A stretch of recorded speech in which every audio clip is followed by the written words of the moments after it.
About 14, I lived in Colorado, out in the suburbs, and there was nothing within 3 miles except for a pet grooming shop, and I was bored and looking for something to do, so I went to that grooming shop and I begged them all the time for some work. So I started bathing and blow drying dogs for 25 cents a dog.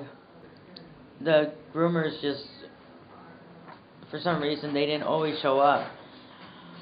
So there was a how-to grooming guide, step by step, and so I just started step by step grooming dogs by the guide. And then eventually I went to another shops and started grooming there and learning from them, and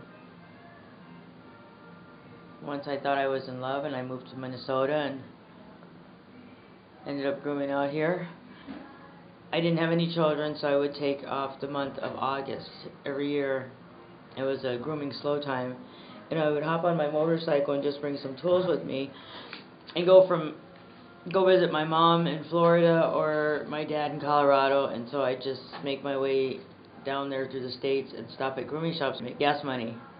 Then I think I was working here at Sandy's on this corner when it was actually, the address was 1338 Thomas then. And somebody called from Grand Avenue and asked me if I wanted to open up a shop on Grand Avenue because the groomers had moved out and the place was still set up for grooming. And I said, sure. So I opened up a shop on Grand Avenue called it Grand Paws. That was in '92. I moved the shop from Grand Avenue to my house. And then after that, I moved out of that house and opened up this place, which is now 600 North Hamline instead of 1338 Thomas. And that's where I am. So I made a great big circle. And I'm almost ready to change the name from Grandpa's to Menopause.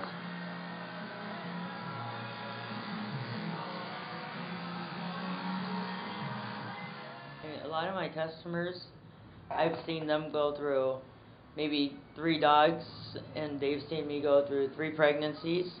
So, you know, and in good and bad times, when I've needed financial support, they've helped me by buying gift certificates so that I can get through my roughest times, you know, and there's been times that they've needed their dog groomed and didn't have any money, you know, and so I've been there for them.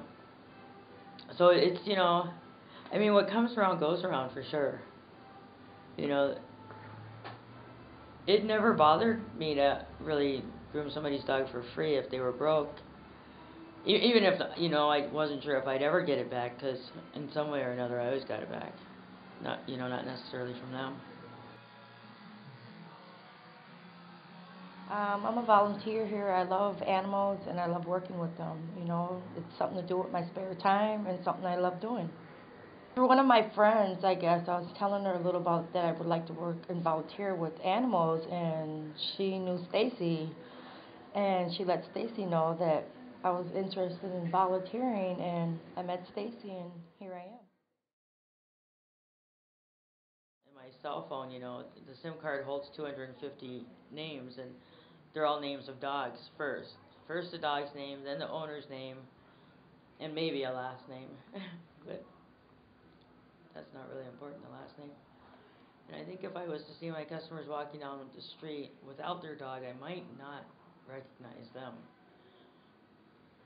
But I'd recognize the dog if they were with the owner.